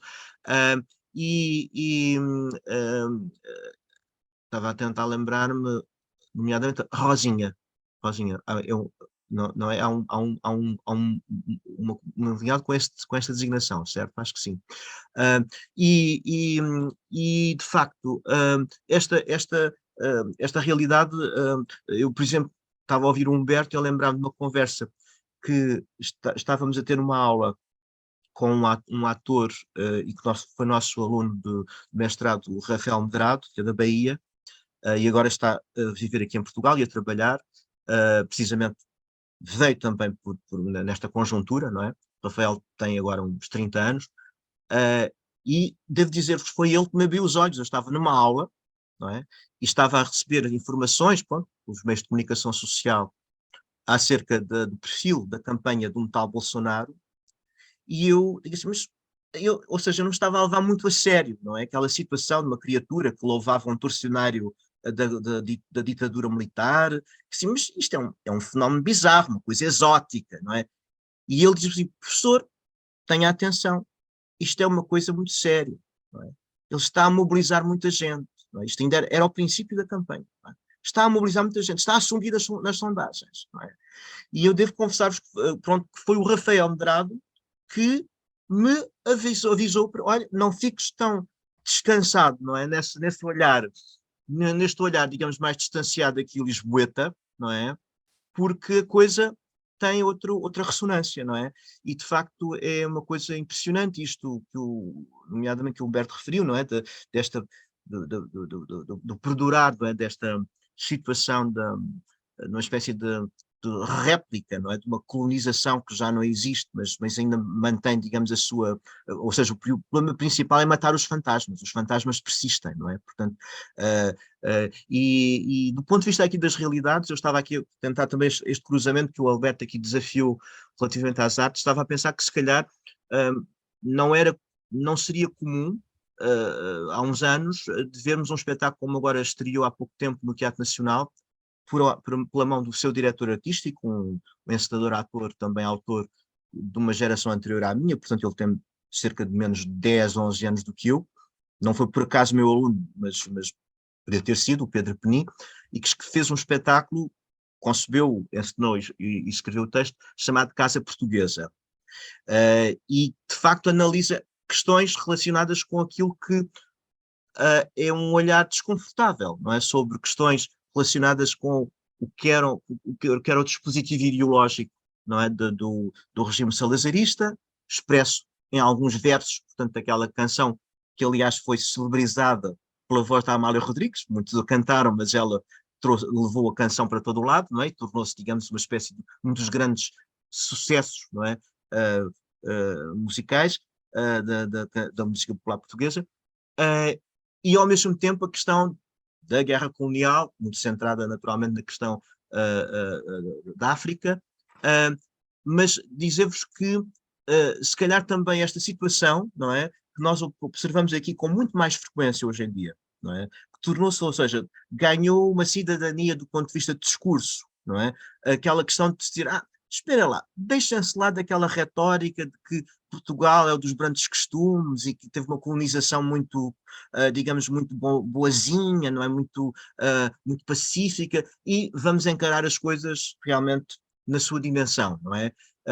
E essa é uma discussão, pronto, é evidente também, como o Filipe disse, há também aqui coisas extremadas. Eu recordo, por exemplo, há uns meses havia um deputado socialista que estava a falar que o que se devia era arrasar o padrão dos descobrimentos, portanto, é um monumento que está ali, digamos, à entrada junto ao Tejo, e a gente, quer dizer, é o outro lado, quer dizer, então, mas se assim formos, não é? Se formos nessa lógica, quer dizer, muito havia a arrasar e transformávamos isto tudo numa ruína, não é? Porque vem tudo de outro tempo, não é? Portanto, e esta é outra situação também que é importante, ou seja, que importa sermos capazes, não é, de lidar, ou seja, é muito mais importante termos o padrão onde podem acontecer coisas em que as pessoas estudam, não é, e refletem sobre aquilo que o Alberto estava a dizer, que a alma que há na história, não é, e o que é que a história produz de alma, não é, do que simplesmente, isto é uma coisa que é filha de um tempo abominável, então toca arrasar, não é? Portanto, e reparem, era um deputado do Partido Socialista, nem estamos a falar de um partido que poderia dizer ou extrema-direita ou extrema-esquerda,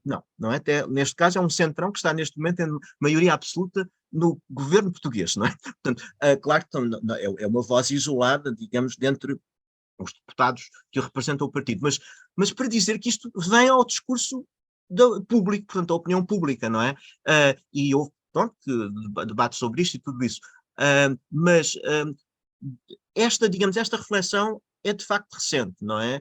Claro que vem também, como o Alberto estava aqui a convidar-nos em relação à questão do mundo, é evidente que se calhar vem de uma onda que partilha certas estátuas que têm sido apiadas aqui ou acolá, não é? De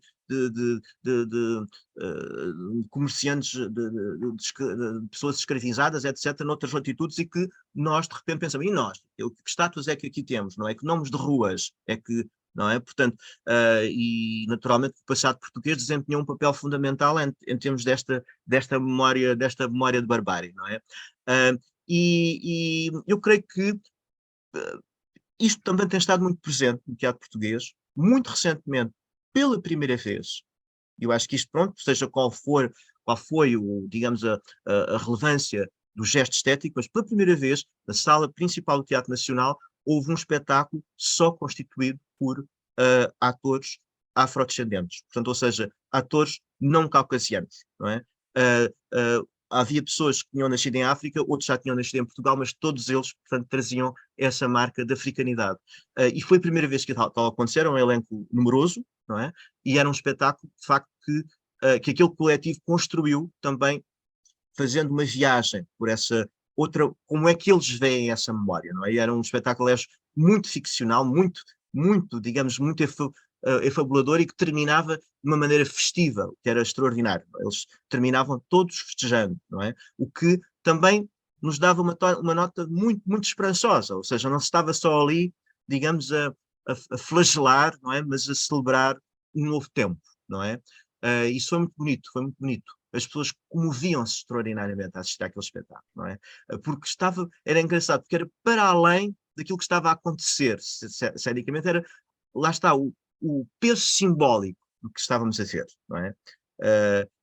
E de facto, olha, são estas coisas também que nos enchem, não é? Nos enchem a alma, dizer-vos também, voltando à pergunta inicial do Alberto, que houve uma coisa que permaneceu, digamos, foi uma herança, eu costumo dizer que foi a única herança verdadeiramente saliente destas agruras pandémicas, foi que descobrimos que a oficina de escritas de cena funciona muito bem online no Zoom, porque as pessoas trazem os seus textos, a gente partilha-os imediatamente na tela, não há distrações, começamos logo a ver os erros que há até de ortografia, não precisamos de ter nada para projetar o texto, e então persistimos a fazer a nossa oficina de escritas de cena, que eu ministro sempre no segundo semestre de cada ano letivo, sempre por esta via, o que também permite que as pessoas estejam noutras latitudes a fazê-lo. Não é? Portanto, este ano vou ter, já sei que vou ter um aluno também brasileiro, que está a viver no Brasil, foi meu doutorando, e disse, então se funciona assim eu também quero fazer. Portanto, mas a razão é realmente a situação de poder funcionar, mas lá está, porque é a matéria da escrita, não é? E a partilha da palavra, não é? A cena é outra coisa. A cena é outra coisa. Muito bem, Armando, muito bom te ouvir. Uma alusão sua ao fator histórico ficou marcada aqui para mim. Os fantasmas existem, né? A história, que é o registro da alma de uma nação, por exemplo, não precisa ser consciente necessariamente para os membros dessa nação. O inconsciente sabe. E esse inconsciente dá voz a isso, independentemente disso passar pelo filtro da consciência, não é? Então, se estivermos um pouco mais atentos e tivermos ouvidos para a captação das manifestações desses fantasmas em sua concretude, eu diria, não é? Teremos melhores condições de cumprir nossas funções e missões. Muito obrigado pela sua fala, com essa lucidez e com essa riqueza de informações. Eu não sabia de algumas coisas que você mencionou relativas a esse espetáculo, por exemplo. Preciso ficar mais atento. Fiquei com a impressão, Humberto, de que você chegou a erguer a mão e depois desistiu, ou você ainda tem algo a dizer? Sim, ergui a mão. Eu acho que eu domino mal essa ferramenta. Da outra vez eu levantei e esqueci levantada, aí agora eu levantei e abaixei para não ficar uma coisa aparente ali. Mas sim, eu notei que o horário está passando aqui, mas eu vou ser muito breve. Fantástica a fala do Armando também. Eu fiquei muito conectado, Armando, também. Eu acho que a gente vê também um movimento nessa direção, né, dessa percepção vindo à tona. E eu acho que esse destaque que você fez, Alberto, era justamente o que eu queria fazer também. Esses fantasmas, eles têm concretude, sim. Eles têm liderança, eles têm... É pensado, ele não é à toa. Eu acho que tem uma grande massa de manobra, né, que é movimentada por um estado, talvez, de inconsciência e que se joga com essa simbologia da moralidade, da família, e temas que são muito caros, de alguma forma, e que vamos fazer aqui, brevemente, talvez, no grande movimento da inclusão das identidades, né, no discurso da esquerda, isso provocou uma reação, né, que a gente viu uma parcela muito grande de pessoas necessitadas, né, que, por definição, né, não migrariam para esse lugar de uma centro-direita, ou muito menos ainda de uma direita extrema, irem por conta da pauta do costume. E essa pauta do costume tem me chamado muito a atenção, porque é uma pauta muito forte. Eu acho muito difícil a gente destronar o discurso cristão evangélico, por exemplo, como ele é utilizado e que virou palanque. Sim.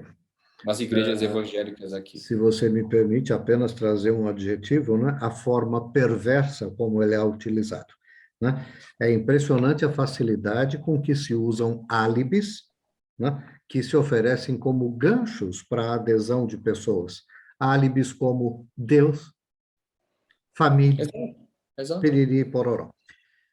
Que são palavras que nomeiam coisas que a gente preza muito, mas são aplicadas por tal caminho, por caminho de tão grotesca perversão, que o próprio significado dessas coisas se perde no momento exato em que elas são proferidas, né? Vi recentemente um excelente trabalho de leitura do discurso da direita instalada no Brasil. Se vocês me permitirem, eu envio a vocês por e-mail esse material que é de muita qualidade. A análise do discurso eu achei de se tirar o chapéu, tá bem? Queridos, temos ainda 5 minutinhos, e esses 5 minutinhos permitem que Neuza, Valéria, Elzira, os nossos visitantes, interajam com vocês. Neuza, Valéria, Elzira e quem mais esteja aqui conosco, vocês gostariam de comentar alguma coisa, indagar alguma coisa? Fiquem à vontade.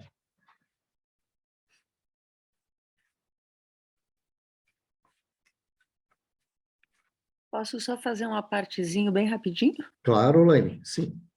Humberto, eu tinha um sócio aqui na produtora, a nossa produtora era em Florianópolis, antes de eu voltar para São Paulo, que tinha como hobby, nas madrugadas, ficar ouvindo as TVs evangélicas, as principais TVs evangélicas.